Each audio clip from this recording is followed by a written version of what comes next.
écoutez, l'attaque de la semaine, de ce début de semaine, c'est-à-dire de lundi, dans la nuit de lundi à mardi, est révélatrice justement de ce que nous dit le communiqué et ce que nous avons toujours dit dans le cadre de nos débats sur cette question. Et il y a également une montée en puissance de cette attaque du côté anti-Toi quand même, mais pas seulement. Oui. Et régulièrement, le Nigeria est victime de ces attaques, quelquefois d'enlèvement, n'est-ce pas, de populations civiles. En début d'année, le Tchad a connu la même chose. Le Tchad, je crois, a perdu une quarantaine de soldats du fait de ces groupes terroristes. Terroristes, oui. Que nos propagandistes appellent djihadistes, groupes djihadistes, mais ce sont des terroristes. Ok. Et ce qui est intéressant dans cette affaire, c'est que désormais, ils utilisent les drones. Oui. Et l'attaque de cette semaine est la conséquence justement de l'usage des vecteurs aériens, c'est-à-dire les drones. Qui peut bien fournir les drones à un groupe terroriste? Qui peut leur apprendre le maniement? Le maniement, justement, d'armes assez sophistiquées, oui. Voilà. Justement, nous notons tout simplement qu'il y a des forces étrangères. Hier, je décriais, comme l'avons toujours fait sur ce plateau, la tolérance de l'ouverture des emprises ukrainiennes en territoire africain. Ça ne devait pas être le cas. Pour moi, deux raisons. La première, je crois que l'Ukraine, les officiels ukrainiens ont revendiqué l'agression des terroristes au Mali en début d'année. Tout à fait.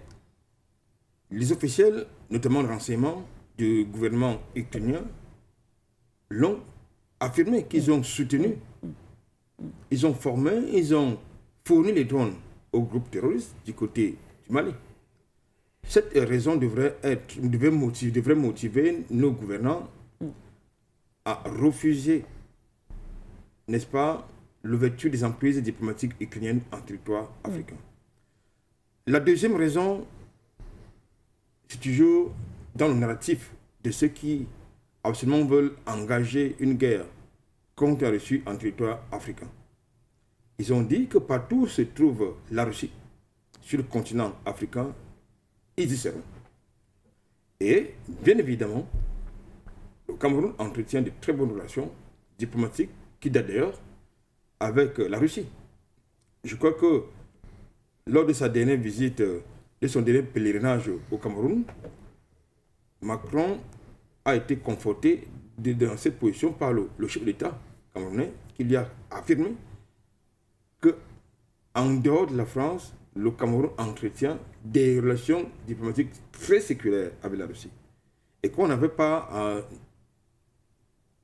obliger le gouvernement camerounais à s'aligner derrière, par exemple, certains choix diplomatiques de certaines puissances étrangères. Oui. Donc, pour ces deux raisons que j'ai évoquées, je pense que avec la présence des mercenaires ukrainiens aux côtés des forces de soutien rapide au Soudan, entre autres, ça devrait être également un indicateur majeur pour qu'on interdise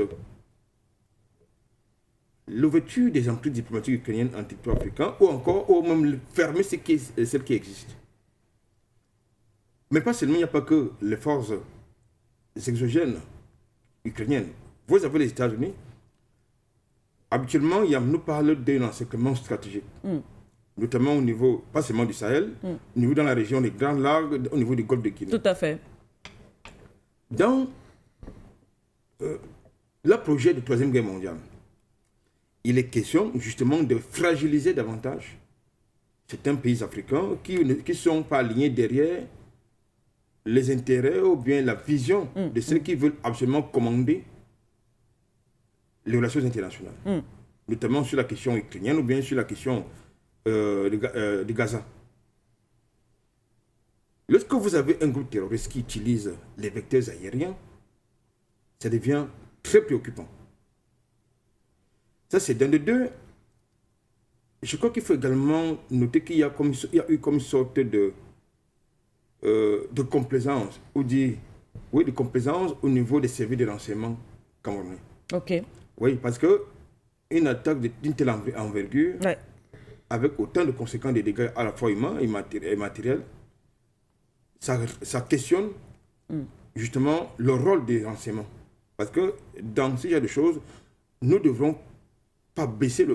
Quand je dis non, je ne suis pas le gouvernement. Bien sûr, bien sûr. Ne devez pas baisser le niveau de sécurité, Oui. le niveau de vigilance. Baisser la garde. Mais je vous coupe pas, permettez-moi, puisqu'on parle de force multinationale mixte. Oui, ça veut dire la responsabilité. Oui, je comprends d'abord Oui. parce que même si on parle des forces multinationales mixtes, Oui, vous avez des forces qui sont engagées. tout à fait. Quand vous Tout à fait. nous, le gouvernement camerounais a des forces engagées et la à fait. plupart des victimes sont camerounaises. Bien sûr. Donc, de ce point de vue, le gouvernement camerounais, en tout cas, les services compétents du point de vue du renseignement devraient faire leur job. Je ne parle pas d'ici du renseignement prévisionnel. Ok. J'ai le sentiment que ça n'a pas été, ils n'ont pas été véritablement au top. Et pourquoi est-ce que les services de renseignement n'ont pas été au top? Je crois que les enquêtes engagées par les services compétents du haut commandement militaire vont déterminer à quel niveau il y a eu des failles. Parce que lorsque vous avez des forces qui sont engagées sur le théâtre d'opération, vous devrez absolument, j'ai envie de dire, anticiper Oui. au niveau du renseignement. Avoir les positions exactes des forces ennemies. C'est vrai que nous sommes dans une guerre asymétrique. Vous avez des ennemis qui sont très mobiles sur le front. Mais je dis, si nous sommes en plus dans une force mixte, ça veut dire qu'il devrait également avoir des partages d'informations. Oui. Pourquoi ça n'a pas marché? J'ai lu un commentaire sur Telegram où vous avez un survivant de cette affaire, cette attaque, qui déclarait qu'en réalité, ils ont été obligés, c'est-à-dire qu'on leur a imposé, le haut commandement leur a imposé de rester mobilisés sur, n'est-ce pas, le même site. Alors que les forces nigériennes régulièrement sont mobiles. En mouvement. Sont en mouvement. Ce qui les a certainement évité d'avoir le même sort que nos hommes. Alors, est-ce que ceci peut avoir causé cela? Dans tous les cas, il faut juste constater que le niveau de vigilance ne devrait pas baisser. Il faut maintenir le niveau de vigilance, peut-être au niveau 4 ou au niveau 5, parce que, contrairement à ce que nous pensons, Boko Haram reste actif, bien qu'il ne soit plus très, j'ai envie de dire, très en verve comme par le passé, mais lorsqu'il décide de frapper quelque part, je crois que les dégâts sont importants. Tout à l'heure, j'ai parlé du cas du Nigeria, j'ai parlé du cas de la quarantaine de soldats tchadiens qui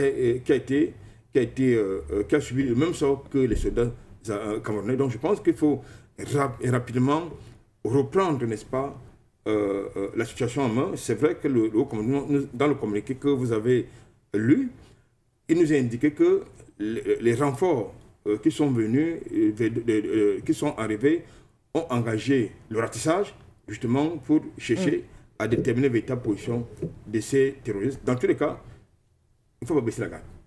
Merci.